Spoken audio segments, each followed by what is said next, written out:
Assalamualaikum warahmatullahi wabarakatuh. Alhamdulillahi rabbil alamin. Wabihi nasta'inu ala umurid dunya waddin. Ashhadu an la ilaha illallah wa ashhadu anna Muhammadan abduhu wa rasuluh. Allahumma salli ala Sayyidina Muhammad wa ala alihi wa sahbihi ajma'in. Amma ba'an. Bapak Wakil Presiden Republik Indonesia, Bapak Menteri Agama Republik Indonesia, kaum muslimin muslimat yang insya Allah dimuliakan dan dirahmati oleh Allah Subhanahu wa Ta'ala. Mengawali pembicaraan saya ini, saya ingin menyampaikan terima kasih dan penghargaan yang setinggi-tingginya kepada Bapak Presiden Republik Indonesia yang telah menerima aspirasi umat Islam untuk membatalkan legalitas miras. Alhamdulillah. Karena miras ini sesungguhnya memang menyebabkan mabuk. Sehingga saya ditanya anak-anak saya, anak-anak mahasiswa saya, kenapa miras harus dilarang Ustadz? Susah ini anak-anak dijelaskan dengan ayat dan hadis. Maka saya menjawabnya hanya melalui lagunya Omai Rama. Omai Rama berkata, mengapa minuman itu haram? Karena merusak kepikiran. Mengapa semua yang asik-asik itu diharamkan? Mengapa semua yang enak-enak juga diharamkan? Jawabannya Gus Menteri, itulah perangkap setan, umpannya ialah bermacam-macam kesenangan. Alhamdulillah, Presiden Republik Indonesia tidak tergoda dengan kesenangan ini. Tapi ketahuilah Bapak Ibu Saudara-saudara sekalian, ada mabuk yang lebih berbahaya daripada mabuk miras, yaitu mabuk cinta. Kalau orang mabuk cinta, maka gentayanganlah para pelakor dan banyak suami-suami lebih cinta kepada istri orang lain. Tapi ketahuilah, ada lagi satu mabuk yang lebih berbahaya dari mabuk miras dan mabuk cinta, yaitu mabuk kekuasaan. Alhamdulillah, alhamdulillah, Bapak Presiden Republik Indonesia tidak tergoda dengan mabuk kekuasaan ini. Andai saja beliau mabuk kekuasaan, maka beliau akan tetap menghalalkan miras meskipun diharamkan dalam agama. Alhamdulillah. Ibu bapak, saudara-saudara sekalian, teristimewa Wakil Presiden Republik Indonesia, Menteri Agama Republik Indonesia yang saya muliakan. Kurang lebih 1400 tahun yang lalu terjadilah peristiwa yang sangat spektakuler, di mana diperjalankan seorang manusia pilihan dari Masjidil Haram di Mekah ke Masjidil Aqsa di Palestina, lalu naik ke langit berdialog dengan Sang Yang Maha Pencipta dan kembali lagi ke muka bumi. Pertanyaannya, mengapa peristiwa ini spektakuler? Karena perjalanannya sangat jauh sementara waktu yang ditempuh sangat ringkas. Hukum fisika mengajarkan semakin jauh perjalanan kita tempuh, maka semakin lama waktu yang dibutuhkan. Tapi perjalanan Isra dan Mi'raj ini, perjalanannya sangat jauh, tapi waktunya sangat ringkas.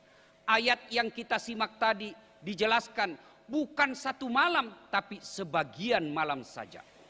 Makanya ketika Nabi menceritakan kejadian Isra dan Mi'raj ini, hampir tidak ada yang percaya. Bahkan Abu Jahal dan Abu Lahab berkata, saudara-saudaraku bangsa Mekah, penduduk Mekah, inikah Muhammad yang kau yakini sebagai Nabi? Ternyata dia sudah gila.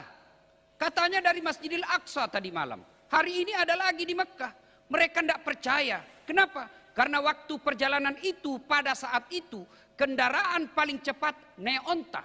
Dari Mekah ke Masjidil Haram ke Masjidil Aqsa waktu itu, waktu yang paling cepat 1 bulan. Perginya, pulangnya 1 bulan. 2 bulan PP. Sementara Nabi tidak cukup 1 malam. Mereka tidak percaya. Mereka lupa bahwa sebenarnya perjalanan Isra dan Mi'raj ini bukan kehendaknya Nabi, tapi kehendak Allah Subhanahu wa Ta'ala. Contoh paling sederhana, beberapa saat yang lalu Pak Menteri ke luar Jakarta, ke Jawa Timur.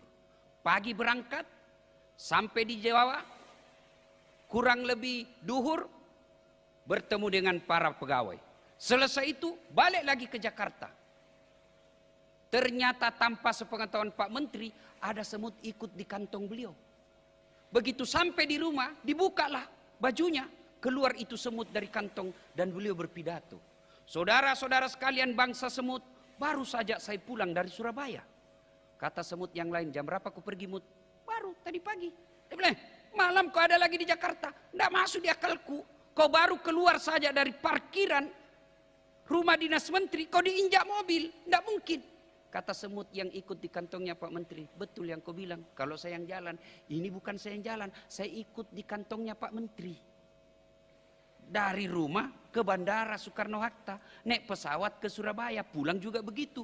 Betul saya tidak pernah keluar dari kantongnya, tapi betul saya dari Surabaya.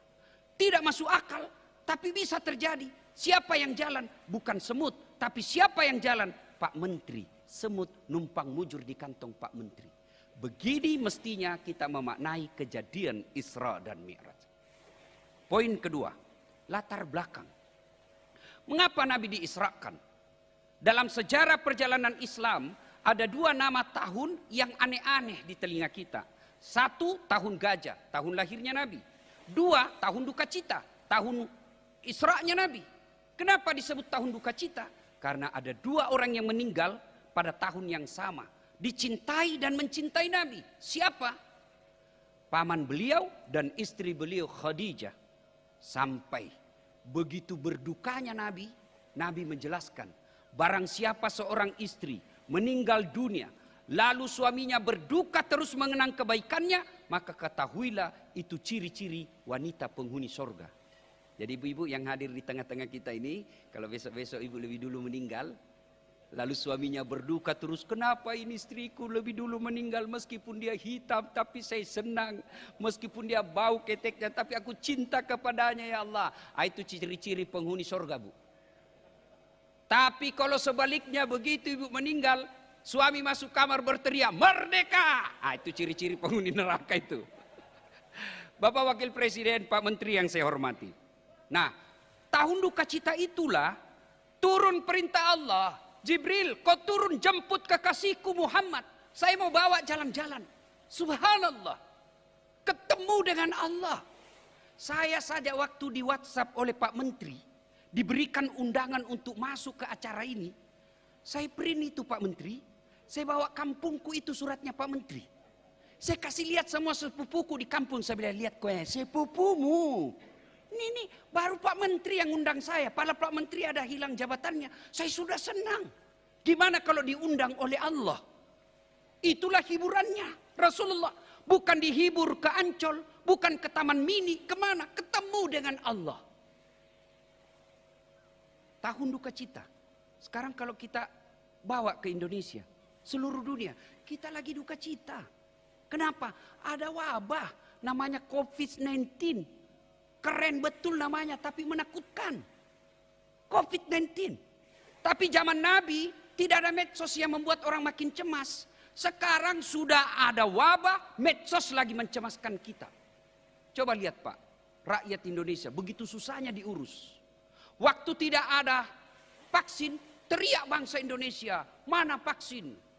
Datanglah vaksin, teriak lagi, ini tidak halal, palsu. Dinyatakanlah asli, masih teriak juga, ini tidak halal. Keluar fatwanya MUI, ini halal, masih teriak juga. Harus presiden dulu yang divaksin. Sudah divaksin lagi Pak Presiden, apalagi dia bilang jarumnya tidak masuk. Sudah ditunjukkan lagi jarumnya masuk, dia bilang lagi pencitraan. Zaman Nabi tahun duka cita tidak ada medsos.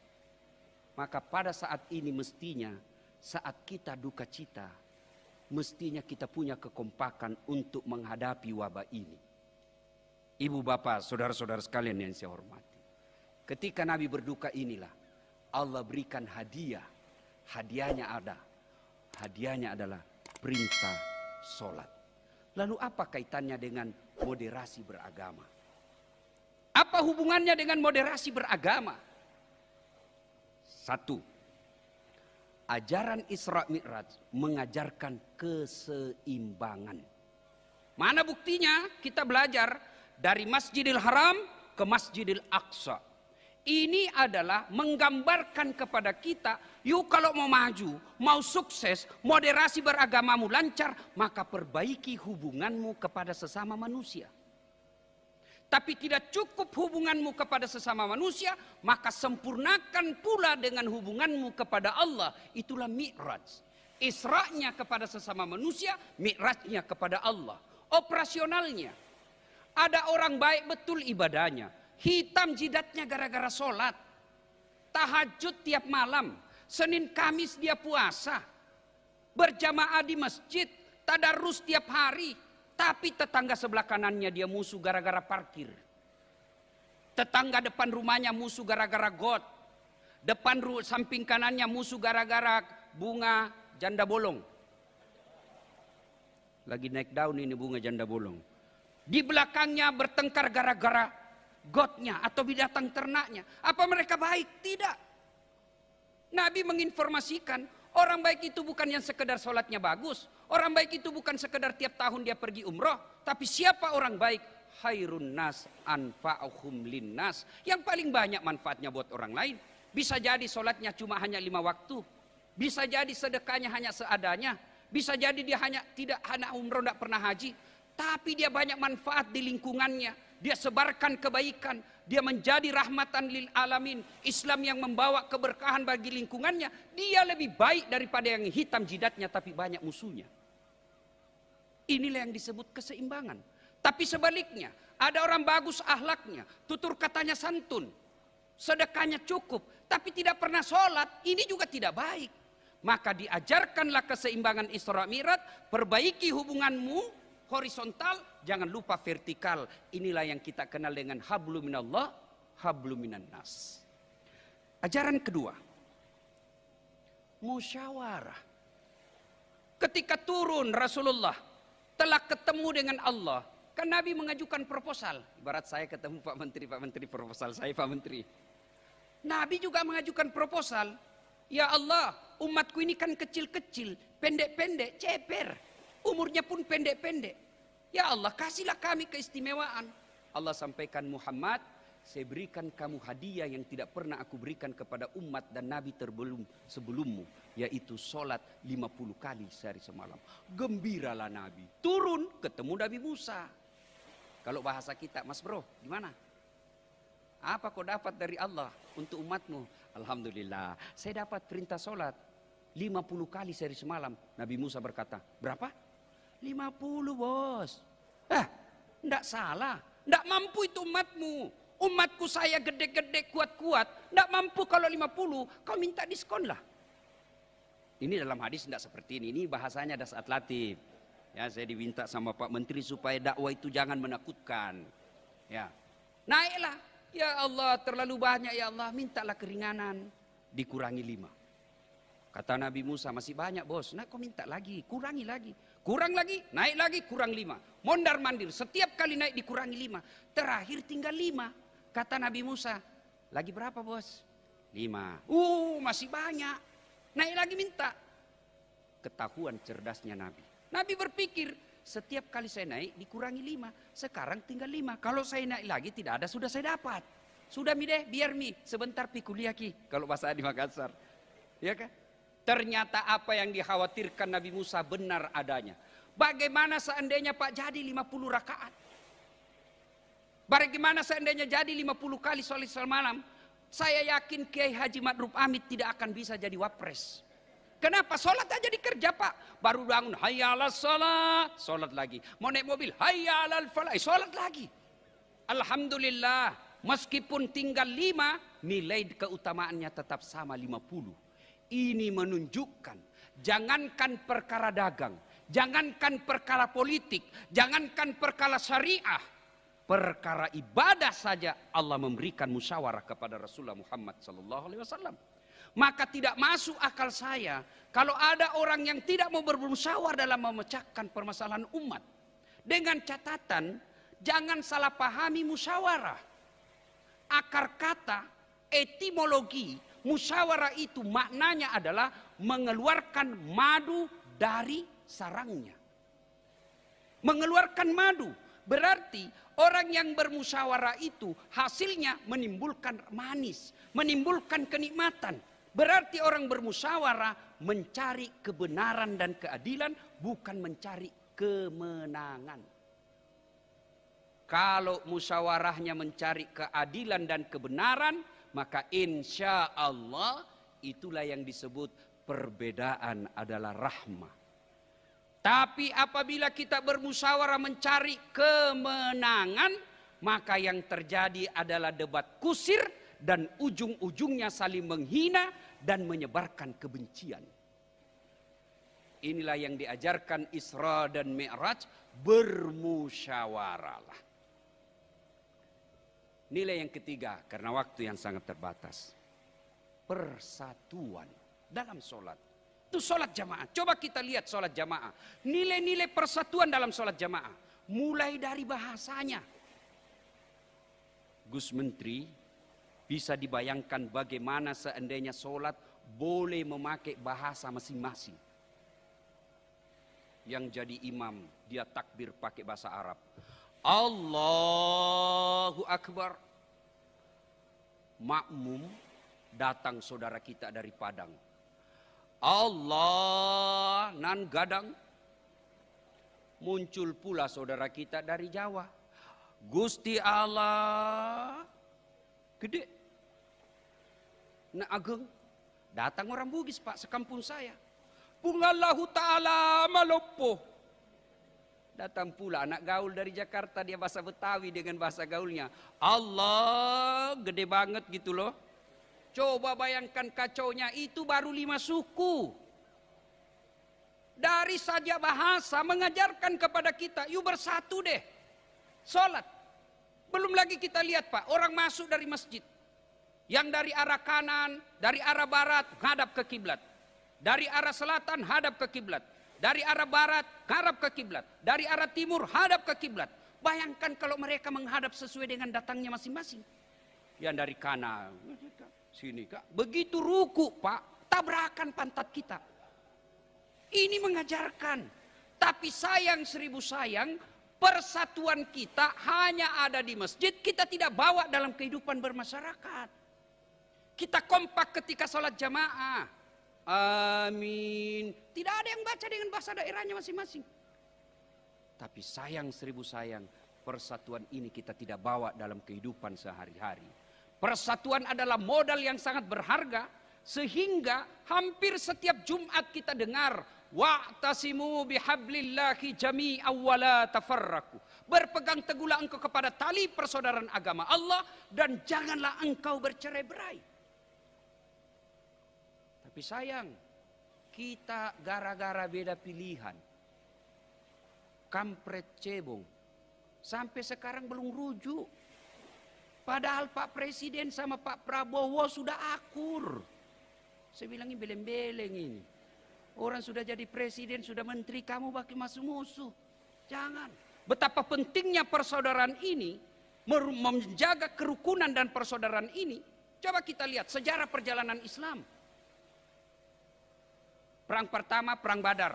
Menang mutlak Islam. Perang kedua, Perang Uhud. Meskipun secara fisik 80 umat Islam yang wafat termasuk pamannya Rasulullah Hamzah. Tapi tidak kalah kita waktu itu. Kita menang. Kenapa? Karena tujuan peperangan itu ingin mengambil Madinah. Tapi umat Islam mampu mempertahankan Madinah. Perang ketiga, Perang Khandaq. Menang mutlak Islam pada saat itu. Sehingga jumlah Perang Badar. Menang mutlak Islam. Perang kedua, Perang Uhud. Meskipun secara fisik 80 umat Islam yang wafat termasuk pamannya Rasulullah Hamzah. Tapi tidak kalah kita waktu itu. Kita menang. Kenapa? Karena tujuan peperangan itu ingin mengambil Madinah. Tapi umat Islam mampu mempertahankan Madinah. Perang ketiga, Perang Khandaq. Menang mutlak Islam pada saat itu. Sehingga jumlahnya semakin banyak. 3 kali menang. Maka datanglah Nabi ke Mekah untuk umroh. Di Hudaybiyah di Hudaybiyah beliau kemudian dihadang. Karena dihadang, kemudian ditawarkanlah perdamaian untuk bermusyawarah. Nabi memilih untuk bermusyawarah. Inilah Islam. Kata Nabi, selama masih ada tawaran untuk berdamai dan bermusyawarah bersatu, lakukan itu. Sidang jamaah yang saya muliakan, pada akhirnya Isra dan Mi'raj ini jangan sekedar menjadi seremonial semata. Tetapi mari kita jadikan nilai-nilai dalam kehidupan beragama. Apabila Islam mampu kita aplikasikan dalam kehidupan sehari-hari, maka insya Allah terwujudlah firman Allah. Walau anna ahlal qura amanu wattaqau lafatahna alaihim barakatim minas sama'i wal ar. Allah akan turunkan keberkahan dari langit dan keberkahan dari dalam tanah. Terima kasih, semoga ada manfaat. Lebih dan kurangnya mohon dimaafkan. Fastabikul khairat. Assalamualaikum warahmatullahi wabarakatuh.